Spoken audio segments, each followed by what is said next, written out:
जय श्री माता जी।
आजोबांची होती, पणाला घ्यायची.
जय श्री माता जी। अब हम सब श्री माता जी को प्रणाम करके बंधन लेंगे। Let us all humbly bow down at Shri Mataji lotus feet and take bandhan.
जय श्री माता जी। अब हम श्री माता जी की अमृत वाणी को सुनेंगे। Keeping our attention on Sahasrara, we will now listen to Shri Mata ji Amrit Vani.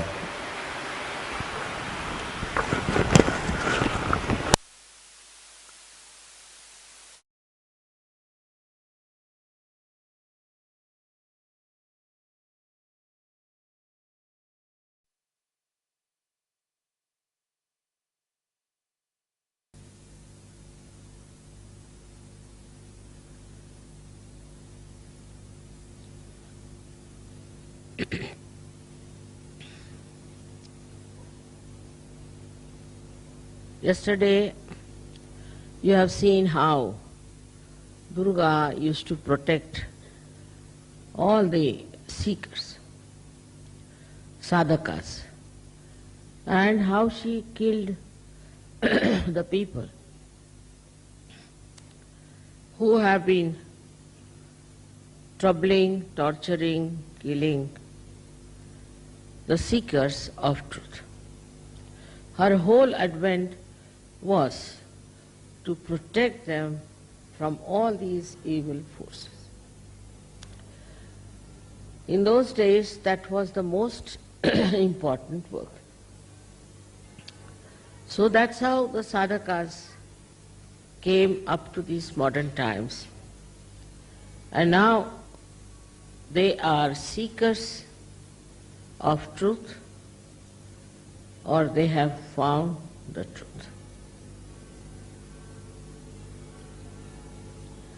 All these different passage has taught the sadhakas what is the use of their life. They were frantically first trying to find the truth, frantically. And they went into different difficult places. They thought by going into some lonely places they'll be able to settle their mind in peace and they'll be able to find the truth. Also they sacrificed many things, their wealth which was bothering them, their families they thought was standing in the way of their research. All this went on and there are still some people who believe that by becoming an ascetic one can find this truth. Buddha did the same, Mahavira did the same. Their life was nothing but a great tapasya. Their tapasyas are helping us today in such a way that we now have got such a blessing that our personalities as they are can receive self-realization for which people struggled and struggled in such a way that if you read that, how they were suffering, you might be really amazed how they went through all this suffering and all this tapasya just with the goal to get their self-realization.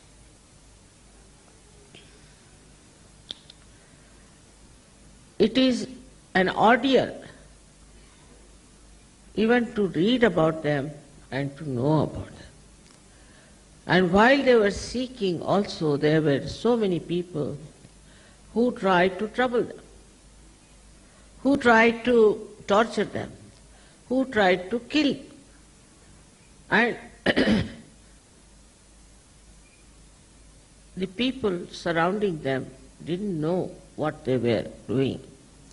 They used to ridicule them, laugh at them, make fun of them. With all this, what we learned that we have got our self-realization very easily, without any torture, without any ordeal, without any sufferings, fasting, nothing. That's not true. Because you are the same people who have done all this before. And that's why you are here. It's your matter of right to have your self-realization.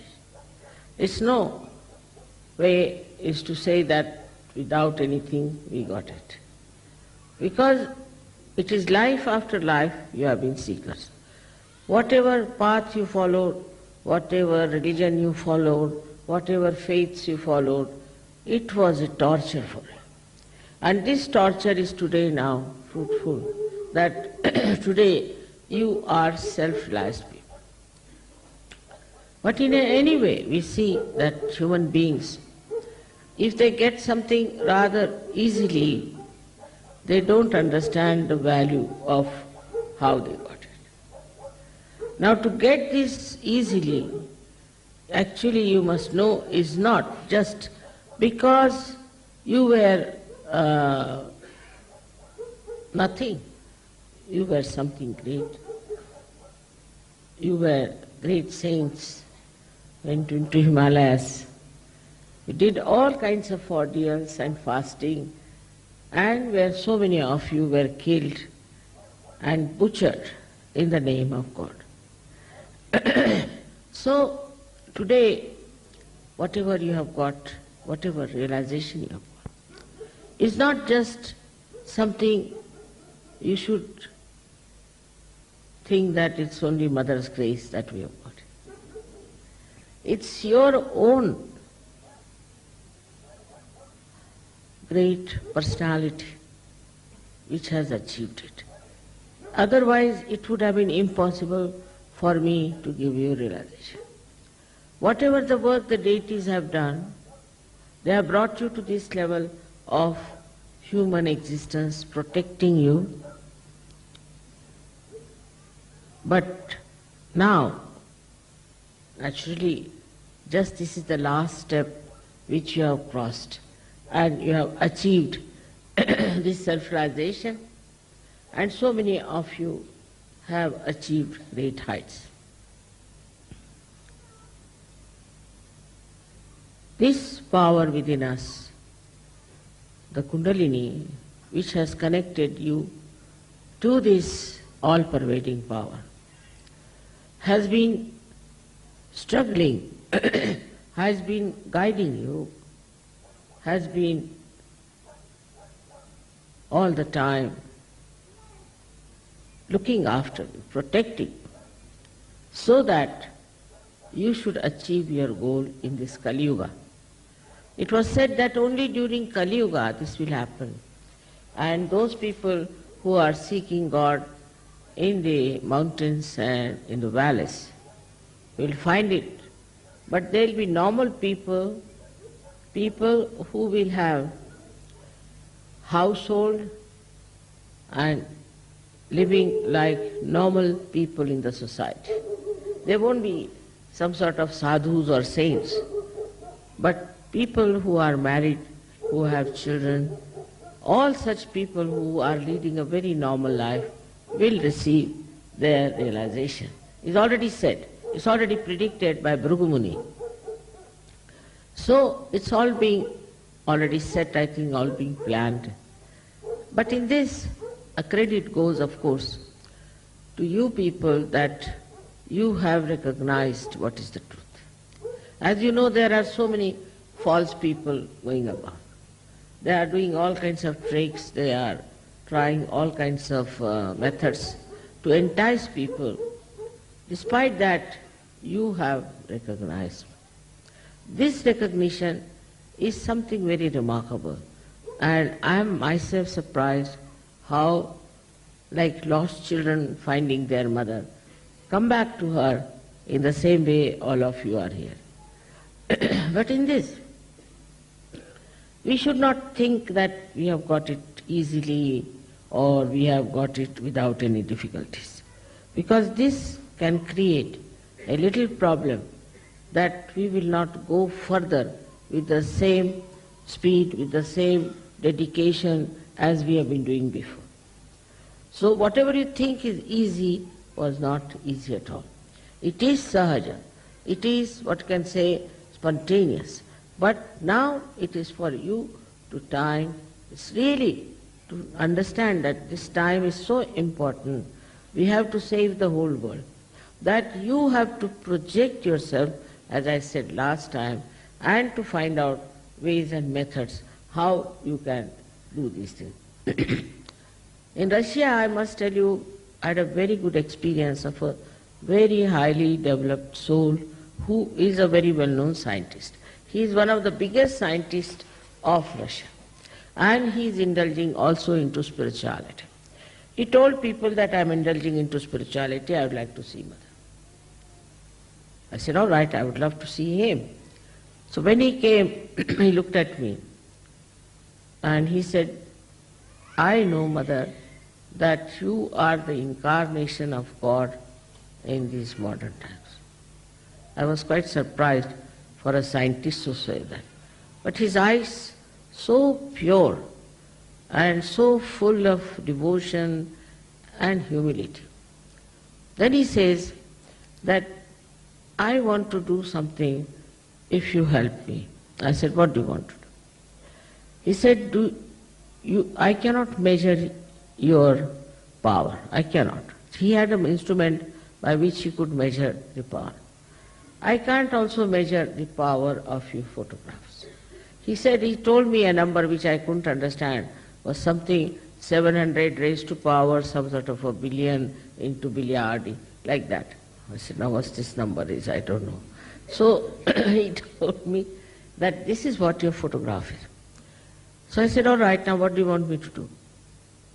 I told him, you can take this photograph if you think it is so powerful. So he took the photograph with such respect and this thing. At least 4 or 5 times he bowed to me. I said, what do you want to do about it? He said that I want to put it on a satellite. Now see the projection part. Satellite. Then what will you do? And I am going to put electromagnetic force behind it. So this will, the power that is in this one will penetrate into things. Because electromagnet can penetrate, with that these vibrations will also penetrate. So I will go onto the satellite and from there I'll project this and I'll see the global problems. Then wherever I'll project this, the problems will be solved. I'll try to first of all make the land fertile with this one photograph of mine. Can you imagine? See his projection. I was amazed. I said, look at this man, what he has been thinking all the time. He said, this is not difficult. It's not difficult. I said, how? So he showed me with a spring, something like a spring. He put it on water which I had vibrated. And the spring started jumping. And then he showed with his machine that the whole thing was moving so fast. You see, Mother, just see the water that you have vibrated, how great it is. So this is, I have never heard that you can transform this power into something which will work out on material thing. He said this power can work out in anything. It is this power which has created everything. So it will work out in everything. I was so surprised. And he said, I've been just waiting to meet you, and this I'm going to start. I've got a lot of work to be done. And he told his friend, now let's go. We have a lot of work to be done. I want to do all this in the lifetime of Mother. She should see what you have to do. I was amazed from where this fellow has dropped on this thing.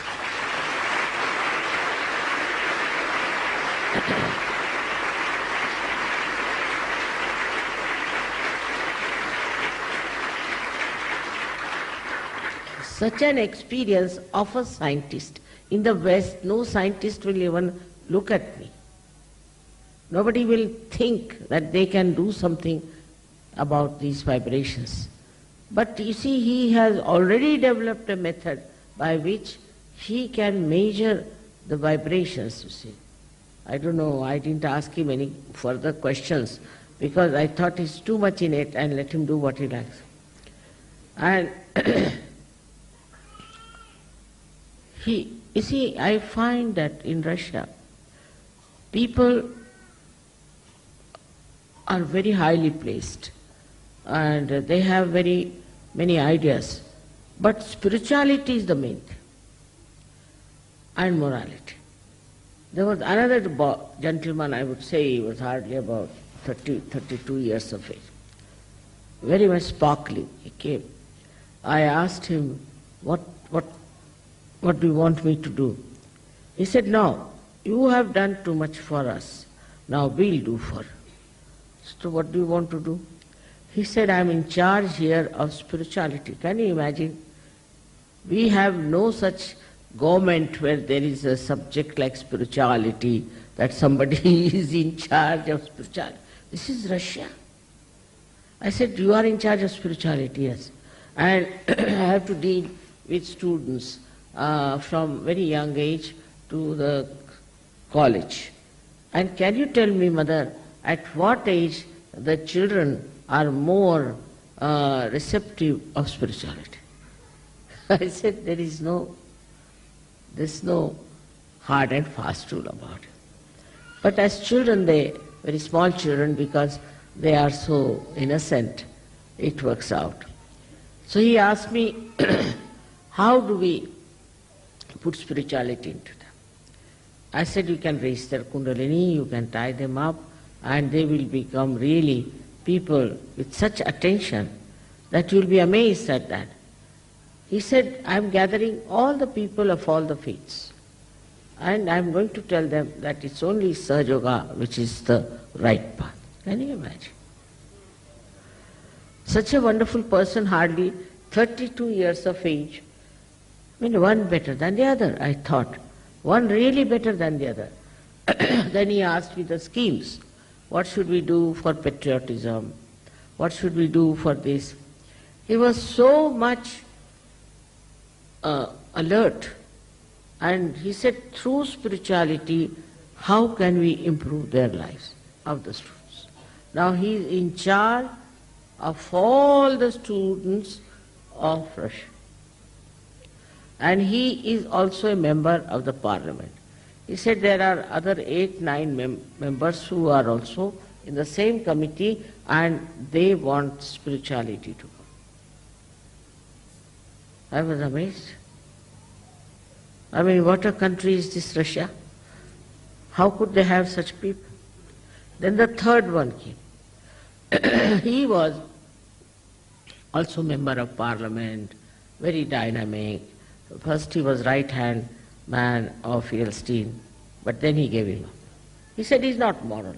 I don't want to have anything to do with a person who is not moral. So now what are you doing? He said, now we are thinking of getting elected by some another party, name is My Motherland. It's a very good idea.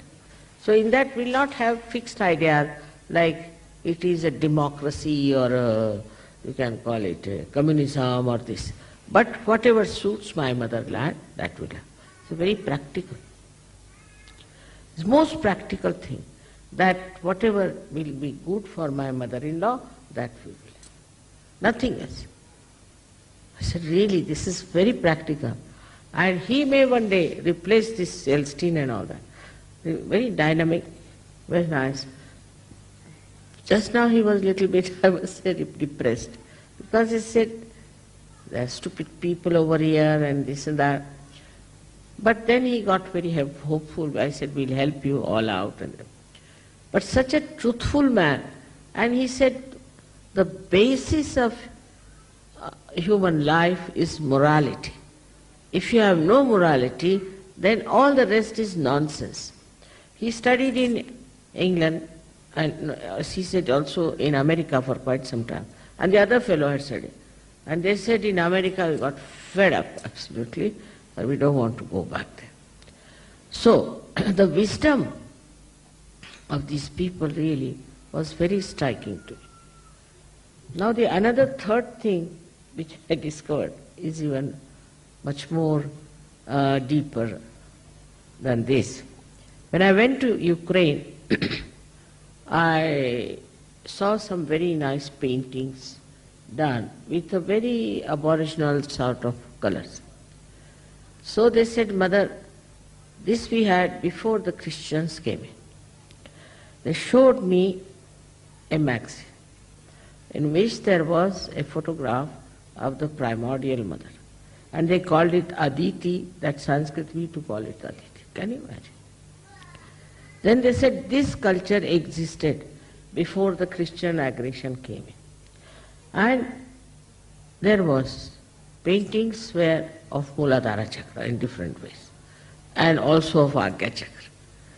And the way they were talking about all this, even in the magazine I was really surprised. They said that all this was published, we have books on this, but because of the church, it was all said, it's all nonsense. There's nothing like that. But the best part I saw was the picture of the Aditi. And there was a kundalini in her stomach, or lopa, and was shown going upward like that. I said, look at this culture these people had. Then they said we had relations with India. And they were Aryans and we were also Aryans, and we used to meet them. So I thought Machindranath and all these people had gone to the north of India. They might have come to this Ukraine, and they said that, the whole thing was traced to Ukraine, name came from Kuru, and all kinds of things were traced in Sanskrit. All this, I was amazed. What a culture they had. In what culture they lived. It's something, unbelievable.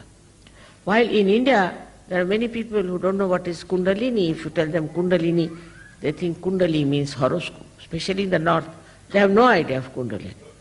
But here are the people who have really had lived in a culture for thousands of years, and they said this was before Christ 3,000 years.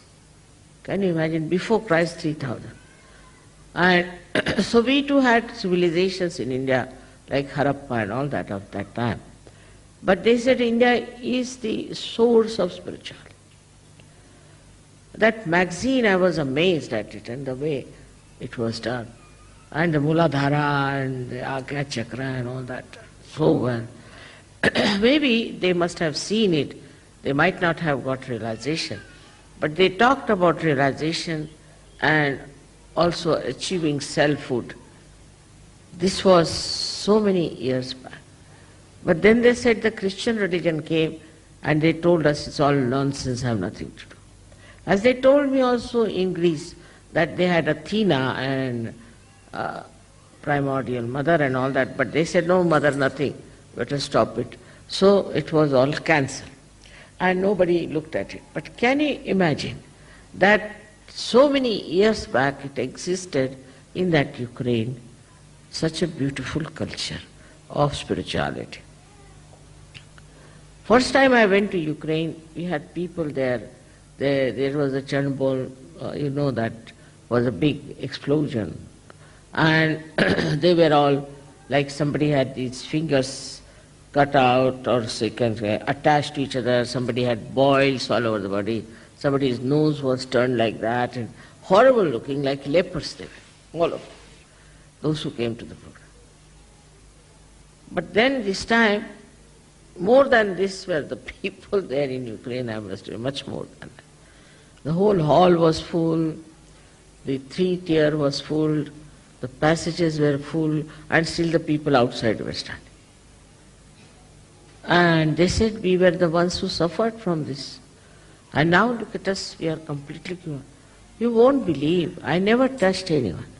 I was there only once, they came to my program and they got cured. So this sensitivity that they had, I used to wonder why these Russians and Ukrainians are so sensitive to spirituality. Then I realized that these people who have got spirituality is ancient. From ancient times, they were practicing this. We had Machindranath, Gorakhnath, all these people. But nobody practiced Kundalini awakening to this extent that it was in every village they used to make the paintings about Muladhara, about this another Agya Chakra very clearly. And in the Agya Chakra was yin and yang of the Chinese, can you imagine? After discovering that, I really felt that in the world there must be lots of people like that. Now in Colombia I have seen also, they have the same Kundalini and a Kumbha and everything. I think that's even more than that, 3,000-4,000 years back before Christ. So, what we find that we had all this knowledge in all these countries, and still that knowledge is still working in the minds of the people. They are very introspective, and also they know a lot about what is the sun. It is this kind of sensitivity comes only when basically in the roots of that country you have exposure to spirituality. It's a kind of a miraculous revelation one could see there, how they knew everything about Kundalini, about the primordial mother, about this happening, about spirituality, and what happens to a person when he becomes a realized soul. The speciality I saw about them, they are extremely humble. To them I don't know how they bow to me, and sometimes I just can't imagine how these people have such sense of spirituality and such peace. When they had this coup, I asked them, aren't you worried? This coup is here and I don't know what will happen to your country. Aren't you worried? He said, Mother, why should we worry? After all, we are in the kingdom of God. We are not living in Russia. We are living in the kingdom of God. So why should we worry? And meeting such nice people there, such sensitive people to spirituality. They have thrown away practically all the false gurus, all the false gurus. And for me they showed such respect and such care. They had this conference only for me. So now why I am telling you all this, that now you all have got realization. You have now felt your spirit. And you have entered into the kingdom of God, no doubt. But now you must understand that this power that you have, what it does to you, what it creates. The most important thing is, by this power, you become thoughtlessly aware. That is, you come in the present. To achieve the present is an impossible task.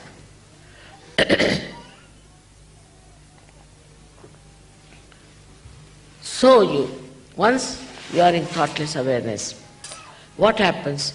That no thoughts bombard your mind. Wherever you may be. You may be in America, you may be in any place, you are not bombarded by thoughts. So, what does that mean? Into very simple language we can say, it means that you do not reflect. You do not have a reflecting mind. Now this is the basic problem of Sahajogis of today, which one should try to conquer. That you do not reflect. That's the only way you can achieve your steady hand. For example, I've seen people, for nothing at all, they'll just start laughing. Nothing at all. They see somebody, immediately they react. This was nice, but not so. They start giving their opinion, especially in the West, about everything. Everybody seems to be very knowledgeable and start telling what is best, what is not the best, what is not good. And once they start saying something like that, mind becomes reflective. If the mind is not reflective, then you are thoughtless awareness. Watch anything, just to watch, just to witness. You should not reflect. If you are using your mental power, then this power subsides.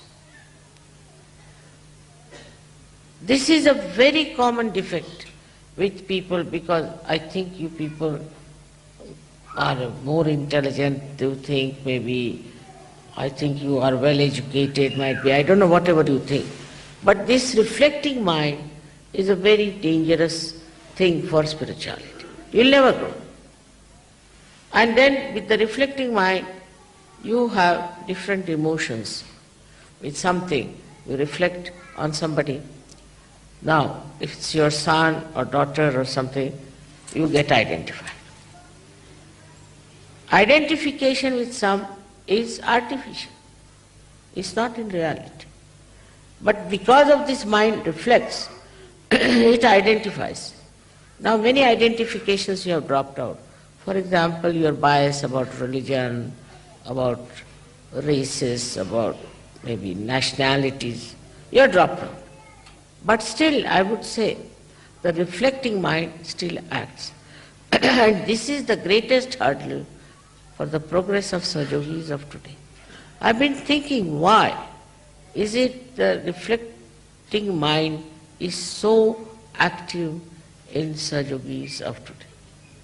If you could stop reflecting, immediately you establish yourself in the ocean of peace. You watch something, just watch. There's no ripple of thought in your mind. Then you become extremely creative. You become extremely dynamic. You become extremely compassionate. You have no fear. Some people think if you are compassionate, you see this man might lynch me. You have no fear. All virtues that you have to enjoy, you can only enjoy when you do not reflect. That means that you leave everything to the divine. You have not in charge. You don't see that you have to be reflecting on something. This is the greatest power you have got, is not to reflect, not to look at somebody with that kind of.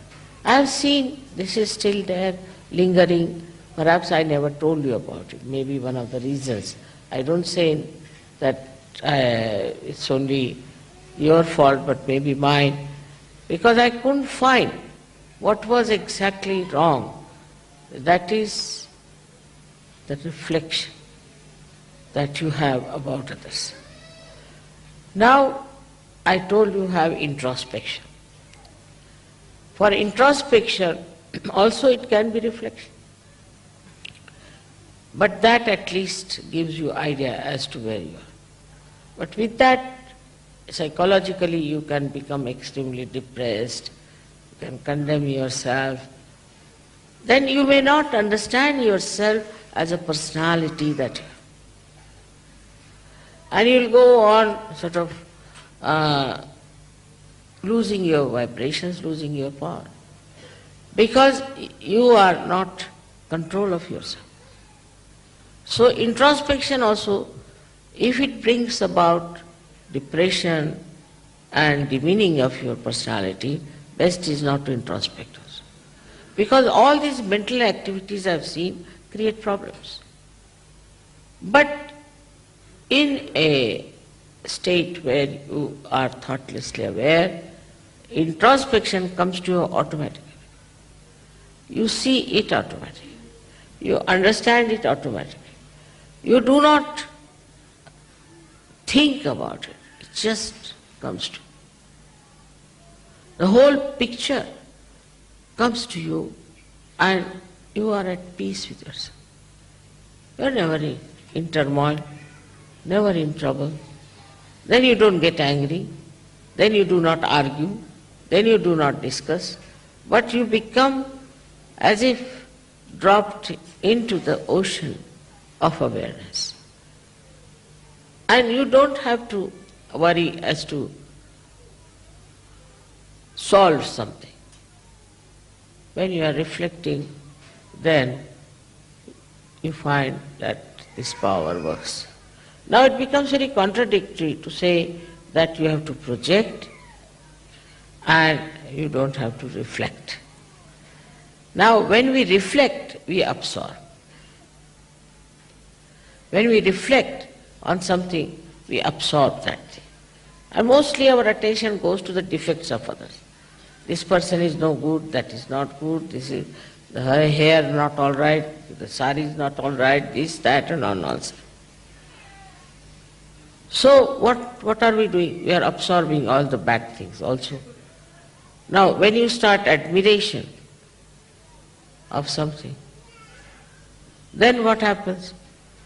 That you may not get the bad things, but at least you are on a better line. But still, the admiration in thoughtless awareness is really very deep. I saw this in the eyes of this great scientist. Absolutely, he was just one with me, and his eyes were like an ocean of peace. He was just looking at me. And for quite some time, and then he came to his thoughts and he told me that this is what we can do with your photograph. So the depth in you will only come when you do not reflect. But it's very common with human beings, especially in the West. This carpet is no good, that is no good, this smell is coming, that is there. Always trying to judge others. Judge other things, which is important. What is so important? If you are sitting in the garden of heavens, what does it matter where you are sitting, what you are doing? This sets in, this reflection sets in waves of thoughts in our mind. I have already once described it by drawing, how the energy that falls on the right side goes to the left side, and the falls on the left goes to the right, crosses over because of two types of cells we have. Then out of this energy that goes to the right, the energy that goes to the left, it is sucked in partly into the sympathetic. Now whatever is left out is the one that reflects. That is the way it goes on reflecting. Now if you can suck in all that energy and put it on our sympathetic, then all our energies will be thousandfold much more. Will not be tired, will not be unhappy, will be able to stand lots of nonsense. But will not call it a nonsense, will not think it's a bad thing, so it has no effect on us. This quality we have to develop. I would say with this today's special celebration of Navratri, like yesterday you saw the Durga's 9 forms also. In that is one is Kushmanda, as this was told. That you absorb all the filth within yourself, in your stomach. But Devi does that, not you. What a Devi can do, you should not do. That's her job.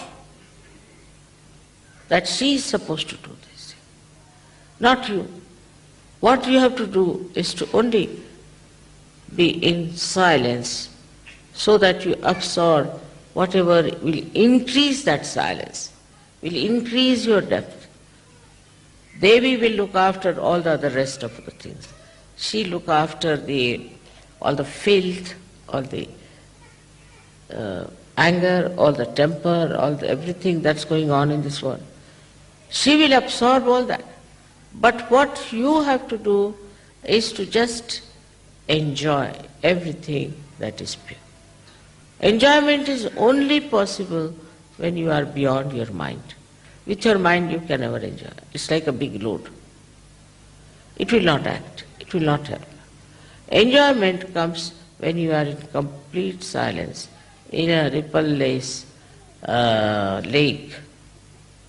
The reflection of all the joy that is created on the shores of that lake are completely reflected. They are not deflected. If there were ripples, it would have been a different image altogether, and would have been something nowhere near the image of reality. So one must have a mind which is kept lower than reality. In the reality, actually it is nothing but peace and joy. Now, a mother's desire is always that children should have nothing but peace and joy. No sufferings, no starvation, no ordeals, nothing. They must just enjoy. Now those days are gone. But even to enjoy this, even to live in that complete peaceful state, you have to be non-reflective. Now you watch yourself.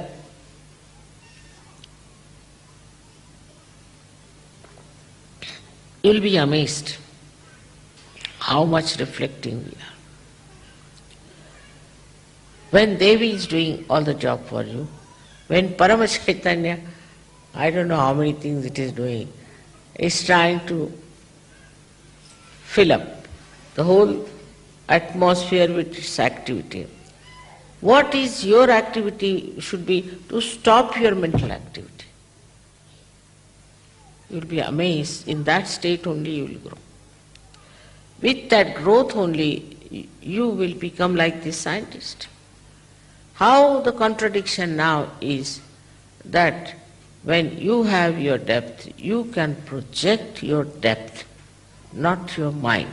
Sometimes when I say project, people think it's the projection of the mind. No. You have to project that depth, that reality that is within you. For that, you don't have to think, you don't have to plan. It will just work. But you be the instrument for that projection. It's nothing subtle. It is very simple to understand. Like I am talking on this instrument, all right? Now, if this instrument is absolutely all right, there's no problem in it, it will be peaceful. But if this is full of ideas and thoughts like our brain is, whatever I am saying will not be the same that will be broadcasted. In the same way, when our mind is full of turmoil and arguments and comments, or we can also say the reflection, then what happens that this mind gets into like a whirlpool of disturbances, and it cannot project itself fully because it is disturbed. It is not a normal thing. So now you will understand there is no contradiction. You can only project yourself when you are absolutely peaceful. And this is what we have to learn. This is Navratri's great days are here, and that you should know that it starts actually in the Western world from the 21st, in the equinox, after the equinox, in September. There are two Navratris we have, see. One starts now and one starts after the second equinox. Now, in this equinox, Mother Mary's birthday is the equinox. And that's why people celebrate her birthday. They don't know why she was born on equinox. See, for the balance. Then, you see, because nothing was explained about the lives of these great incarnations, people use them the way they like, because they have seen miracles with them, so they do not try to understand why this equinox and why this is celebrated. Now, I was told in Iran, this is the time they have the New Year. That means the Muslims observe this as a New Year. So when Navratri starts, it's the New Year. That means it's the 12th month for them. And so many things are suggestive of that why should it be 12 months? Why should the goddess be born at 12 o'clock? All this has a special meaning and which you can find out, but only possible when you are not reflecting. This is what is the state in which you are really in connection with the all-pervading power. Otherwise, you are not there. You are not one with that state. To be one with that state, you have to be absolutely silent within yourself. For the goddess, she is silent. There's a fight on, she's silent. Because she's so confident. She knows about her powers. She knows Mahishasur or any sur cannot trouble her, cannot touch her. She knows what are their powers are, and she knows all her powers. So she doesn't have to be disturbed by anything. She's not disturbed. Because she's really the personification of this peace state, where she's so powerful. She doesn't have to know about her powers, she doesn't have to ask the powers to exert. They just work automatically. This is the state in which you will be amazed, so many things happen unknowingly, without your doing anything. And that is what we call as coincidences. But actually it's not coincidence. It is the state in which we are in a thoughtless awareness, and then the Parama Chaitanya is related to us. Absolutely related. We are there. And that works out everything for us. So in Sahaja, this time, as you know about the goddess, what she has done, so much work for years together. Now you all have become realized souls.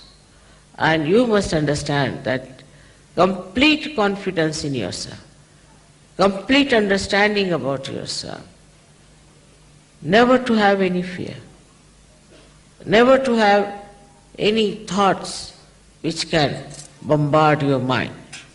At that state, you are the most powerful person. I hope for this Navratri, you will realize what work the goddess has done for you, how much she's worked hard, how much she's fought, she's been fighting with these horrible devils and rakshasas. And sometimes I feel now these devils are within us. They are not outside. And that comes to us because we reflect too much on things. If you talk to any one of the Western people, you are amazed as if all the media they have on their heads. They know about each and every person, what he did, what was this, what was that. But he's not worried. He doesn't think how he can improve it, how you can work it out. At this state of thoughtless awareness, you encompass the whole universe. And at that state, this power works wherever the problem may be. So we have to understand our value, that we have this power within ourselves.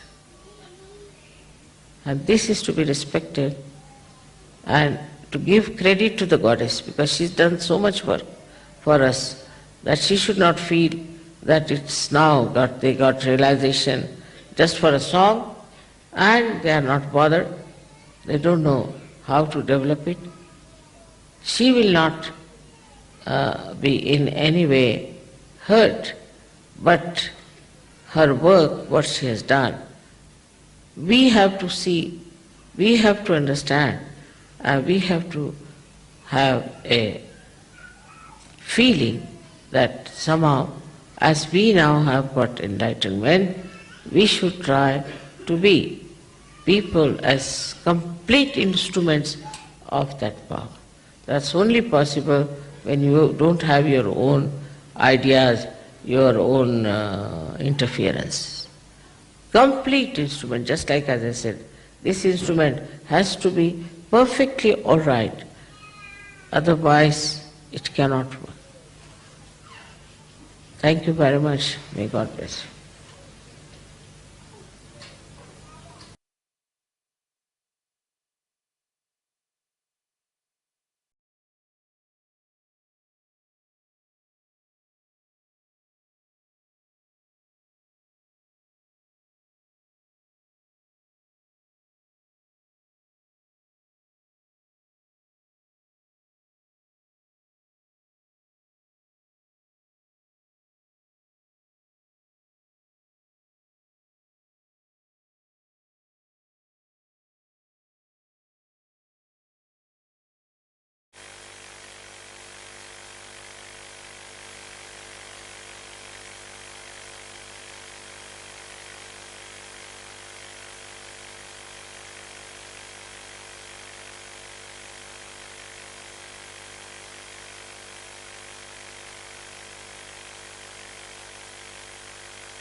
जय श्री माता जी।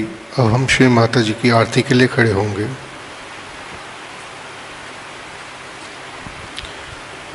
जय Shri Mata ji. We will now all stand up for Shri Mata ji's आरती।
सबको दुआ देना माँ, सबको दुआ देना। जय निर्मल माता जी, जय निर्मल माता जी, दिल में सदा रहना माँ, सबको दुआ देना, सबको दुआ देना माँ, सबको दुआ देना। जय निर्मल माता जी, जय निर्मल माता जी, दिल में सदा रहना माँ, सबको दुआ देना। जग में संकट कारण कितने दिए अवतार माँ, कितने दिए अवतार। विश्व में तेरी महिमा, विश्व में तेरी महिमा। तू गंगा यमुना माँ, सबको दुआ देना, सबको दुआ देना माँ, सबको दुआ देना। जय निर्मल माता जी, जय निर्मल माता जी, दिल में सदा रहना माँ, सबको दुआ देना। जो भी शरण में आया सुख मिला उसको माँ, सुख मिला उसको। बैठ के दिल में ओ माँ, बैठ के दिल में ओ माँ, दौड़ के ना जाना माँ, सबको दुआ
माता जी, श्री निर्मला देवी की जय।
जय श्री माता जी। आज के इस ध्यान के लिए हम श्री माता जी को कोटि कोटि प्रणाम करते हैं। Thank you Shri Mata ji for today meditation. Thank you.